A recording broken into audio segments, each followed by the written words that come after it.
Hello and welcome to my latest video on my retired career playlist.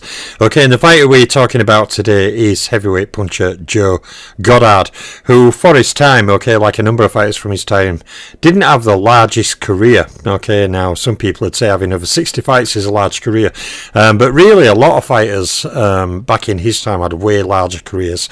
So let's take a look at what Joe Goddard did over those fights. So his main opponents, he fought Peter Jackson, the Australian heavyweight former coloured champion, to a draw. He then fought and lost, Goddard, to former heavyweight champion James J. Jeffries, and then fought his second coloured heavyweight champion Bob Armstrong, also to a draw. Joe Goddard fought a trilogy with great light heavyweight Joe Choinski, scoring 2 wins, 1 loss and no draws. Good evening, Martin, good to see you, buddy. He also fought dangerous Charles Kid McCoy in a singular fight, suffering a defeat. Next up is tough, hard-punching heavyweight contender Tom Sharkey. Joe Goddard fought him on 2 occasions, suffering 2 defeats. And he fought a trilogy with Irish puncher Peter Maher, winning 2 of those fights and losing 1 with no draws. Next up, contender Mick Dooley. Goddard fought him on 5 occasions, scoring 3 wins, no loss and 2 draws. He also scored a singular win over Joe McAuliffe, and then also fought heavyweight contender Denver Ed Smith on 2 occasions, scoring 1 win, 1 loss and no draws. Next up comes Harry Lang. Joe Goddard lost to him. He also lost in a singular fight to Peter Felix. Now he fought Tuck Ryan, a contender 3 times, fighting draws all 3 times. He twice also lost from 2 fights against tough heavyweight contender Gus Rulin. Big shout out to Bruce Gass in the chat as well. Good to see you guys. And Joe Goddard also fought Klondike Haynes, on 2 occasions, scoring no wins, 1 loss and 1 draw. So even though he only had a 60 plus fight career, he still manages to cram it with a lot of fights against impressive opponents or contenders. So on to his second slide, we only have a few more names. The first is contender Jim Jeffords. Joe Goddard loses to him, and then he loses to the dangerous Pennsylvania Terror George Cole, who will be covered before the end of the month, and he had an insane resume. Goddard losing to George Cole in a singular fight.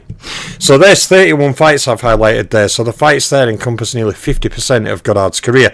He scored 9 wins with 14 losses and 8 draws from those fights, and he really did mix tough, from Jeffries to Choinski to Kid McCoy to Armstrong to Peter Jackson, Peter Maher. The names go on and on and on. So there is Joe Goddard's major opponent breakdown. When we go on to the first of his stat slides, he was a good puncher, scoring 30 knockouts, 16 in 3 rounds or less, and 3 in the first round. Now Goddard never scored a KO against champion. He did score 2 KOs against Hall of Famers and 4 against pounders, and he also scored 0 knockouts against rated fighters, being a pre-rating era fighter. Now he only fought 394 career rounds in his career, which is much less than another video I've got ready today. I've got a number of videos ready on a fighter called Chuck Wiggins. I might do his video tomorrow just to shock you how tough his resume is. Chuck Wiggins fought a lot more rounds than that, but Goddard managed 394. He fought 0 title fight rounds, and Goddard fought 18 rounds against champions, 41 against Hall of Famers, and 53 against pound fighters. Now Goddard is a pre-rating era fighter, fought no rounds against top 10 fighters, top 3 fighters or ring champions. So on to our next slide, the slide against champions. Now Goddard, interestingly, never beat a champion. He only had 3 fights against champions, though. Remember, there weren't even the original 8 divisions when he was fighting, so there were less champions and only 1 champion per division, so title shots were sparse, and some fighters had hold the title for quite a while and be fighting lots of exhibitions instead of regularly defending the title. So Goddard had 3 fights against champions. That includes no wins, 1 loss and 2 draws. Thus he defeated no individual champions and scored knockouts over 0 rated champions. But of course, against Hall of Famers, he has a more impressive tally, having 8 fights against Hall of Famers, scoring 2 wins with 5 losses and 1 draw. Now Goddard defeated 1 Hall of Famer, Joe Choinski, and he also scored a stoppage over him, so he also has 1 Hall of Famer knocked out individually. And when we go on to the pound for pound slide, okay, it is Goddard's largest tally. He had 11 fights against pound for pounders, equaling 4 wins, 6 loss and 1 draw. And the 2 individual pound for pound fighters Goddard beat were Joe Troinsky and the puncher Peter Maher. He also scored stoppages, as we know, over Joe Troinsky from the Hall of Fame slide. He also scored stoppage win over Peter Maher, so he did stop both pound for pounders individually during his career. So on to the rated opponents. So Goddard has no fights against rated opponents, so he's zeros against top 10 fighters. Top 3 fighters and ring champions, and Goddard, of course, beat 0 rated fighters and scored knockouts over 0 rated fighters. And in title fights, Goddard also, a bit like Jim Hall, was never blessed with an official world title fight. So he had 0 world title fights with no win, no loss, no draw, 0 defences and 0 title fight KOs, and thus scored no wins against rated fighters in title fights, nor against champions, Hall of Famers or pound for pounders. So for a fighter in this time, with no title shots coming, tough opposition around, often they would have very tough careers, but often generally you'll find they go very forgotten by many fight fans due to the fact they never held the world title. That someone like Sven Otka will get credited for holding and defending a whole number of times, okay, but yeah, a fighter like Goddard with a tougher resume than Sven Otka will get ignored because he didn't have an alphabet strap, if you get me. And I've always found that that's one thing I've always highlighted needs to change in boxing fans' minds. It's okay having a title as long as you defend it against quality fighters or top level fighters. When you look at Pacquiao's title fight record and who he fought, who he won and who he lost to in his title fights, and now the amount of Hall of Famers he fought in title fights, it's an impressive tally. You look at Sven Otka, it's not as impressive. Ultimately the resume is behind all of it. So Joe Goddard won no world titles, no lineal titles and no undisputed titles. So there ends my latest video. He will join my heavyweight playlist.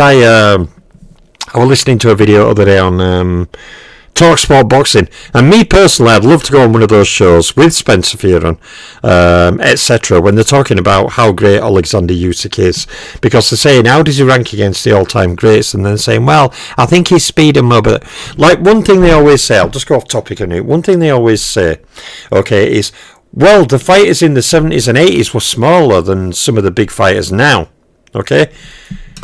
But they're so low key in how they think.